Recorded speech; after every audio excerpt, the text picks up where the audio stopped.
Bhatia Abhaynagar cantonment road এলাকায় একটি পরিবারের আচরণে অতিষ্ঠ হয়ে উঠেছে গোটা এলাকা। অভিযোগ, ওই এলাকার বাসিন্দা রূপালী মিত্র, রোজি দেব, সঞ্জু দাস ও বুলু দাস মিলিতভাবে প্রায় প্রতিদিনই আশপাশের বাড়িগুলোতে আক্রমণ ও অশান্তি সৃষ্টি করছে। এলাকাবাসীর দাবি, দীর্ঘদিন ধরে এই পরিবারের দৌরাত্ম্যে এলাকায় স্বাভাবিক জীবনযাপন ব্যাহত হচ্ছে। পরিস্থিতি অসহনীয় হয়ে ওঠায় শেষমেশ এলাকাবাসী রামনগর আউটপোস্টে গিয়ে বিষয়টি জানায় এবং প্রশাসনের হস্তক্ষেপ দাবি করে। স্থানীয়দের অভিযোগ, একটি পরিবার গোটা পাড়ায় ভয় ও অশান্তির পরিবেশ তৈরি করেছে, যার ফলে কেউই শান্তিতে বসবাস করতে পারছেন না। এলাকাবাসী মুখ্যমন্ত্রীর কাছে আবেদন জানিয়েছেন যাতে দ্রুত বিষয়টিতে উপযুক্ত ব্যবস্থা নেওয়া হয় এবং এলাকায় শান্তি ফিরিয়ে আনা সম্ভব হয়। আর আমরা তো রাত্রে কইতে পারি না, আমরা ঘুমাইয়া থাকি, ঘুমের বাড়িতে যাইয়া চাকু লইয়া দাও লইয়া গদুয়ার ভাঙচুর করে। এরপরে রাত্রেবেলা ডাক্তারছে আমরা করতে পারি, তখন চাকু লইয়া আইসে গদুয়ার যেমনি গেছে টুলা ফাইন ডরে। সবাই তো আতঙ্কিত হয়ে গেছে। কেন তারা এইগুলা করতেছে?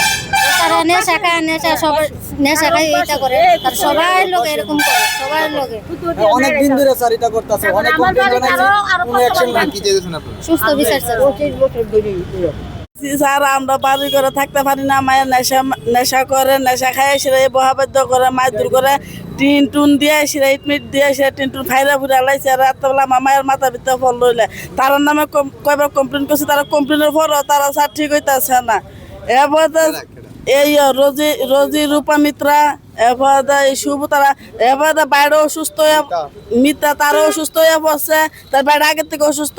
এরপরে তারা অসুস্থ হয়েছে, তারা অ্যাপ্লিকেশন লেখায় নাম্বার নামে কেস করছে, কেস করে সেটা জমা দিছে। তারা তো আগে অসুস্থ, তারা তো আগে অসুস্থ পরে সেটা রাত্রে 8 তারিখ এরপরে সেটা এমন ভাবে মারধর করে, অত্যাচার করে, এমন ভাবে। জিজ্ঞাসা করছেন না কি কারণে? তারা জিজ্ঞাসা করছি, তারা জিজ্ঞাসা পরও তারা বাইরের থেকে লুকা নেয়, সেটা মারধর করে, দেখলে বহাবাদ্য করে। বাড়িতে মনে করে ক্যান্টনমেন্ট রোড আজ এদিকে হইতেছে, আজ 3-4-5 দিন ধরে এর মধ্যে ঘটনা হইতেছে। সমস্যা কি তা তাইনের বাড়ির লগে স্যার আমার বাড়ি, তাইনের বাড়ির জনকে ঢিল দেয় আমার বাড়িতে আয় পরে, এমনকি আমার ঘর মুড়ো ভাঙ্গে লাগছে।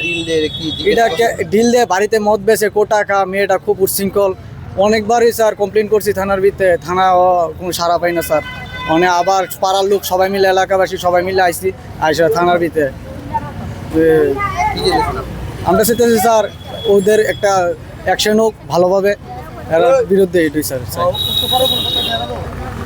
স্যার আমরা তো গরিব মানুষ স্যার, আমরা দিন আইন না দিন খাই, আমরা চাই না কোনো দেয়ান দরবার। আমরা সকালে কাজে বাইরে, বিকাল 5টার সময় আয়া আমরা বউ বাচ্চা নিয়ে আমরা চাই আমরা লেখাপড়া করাইয়া 2টা পোলা বান্ডি নিয়ে একটু ভালো করতে পারি, কিন্তু এরকম হয়তো দিতে আছে না পাড়ার মধ্যে। তারা কিছু লোক আছে, রূপা মিত্র এবং রোজি দেব, এইসব মেয়েরা মানে নেশাগ্রস্ত হয়ে আয়েসে পাড়ার মধ্যে ঢুকে, মা বোন আমরা বাচ্চা টাচ্চাদের কোনো চোখে দেখে না, যেমনি খুশি এমনি তারা ইটাল ছুঁড়ে লাঠি বেন্দা দিয়ে মারে, মানে রাস্তাঘাটে যেমনি পাই এমনি মারে। আমরা রাত্রে 1টার পরে, সেদিন রাত্রে 1-1:30টার দিকে মানে আমরা টিনের চাল টাল যা আছে, টিভি টুবি যা আছে, মানে ঢিলাইয়া বেড়াটাকে ঢুলা করে লাইছে, মানে আমরা থাকার মতন। আমার বাচ্চা শুয়ে আছিল, সে পর্যন্ত উঠতে দাঁড়াই গেছে গা, মানে ভয়ে ধারাইয়া পোলা আমার অনবধি জ্বর, মানে আমি পোলারে বাঁচাইতে পারুমনি, এরম পজিশনে গেছে গা পোলা। অনেক এটাই আমি চাইতেছি যেন এটা একটা আপনারা দেখেন, এটা এই ত্রিপুরা রাজ্যের মধ্যে যে এরকম চলছে, এটা একটা দেখেন আপনারা। এই ভাটিয়া ক্যান্টনমেন্ট রোডের মধ্যে আমরা একদম মানে মানে আমরা কোনো প্রশাসনের সাহায্য পাইতেছি না। ক্লাব সার্কিটের কাছে বিচার দিলাম, তারাও কোনো আমরা সম্বন্ধে কিছু করতেছে না। মানে আমরা অনেক কষ্টে আছি দাদা, আমরা একটু দেখেন। মুখ্যমন্ত্রীর কাছেও জানাই যে আমরা একটু দেখেন স্যার, আমরা একটু দেখেন। আমরা গরিব মানুষ স্যার, আমরা কোনো পাকিস্তানতে আইছি না স্যার, ভারতের লোক। আমরা এরভাবে অত্যাচার করতেছে একটা ফ্যামিলি, আপনারা একটু কষ্ট করে আমরা দেখেন। আমরা হিন্দু সমাজ, এইভাবে চলে না ত্রিপুরা রাজ্য, এইভাবে চলাইতে চাইতেছে কিছু লোকে, এটা এইভাবে হয় না স্যার, আপনি একটু দেন।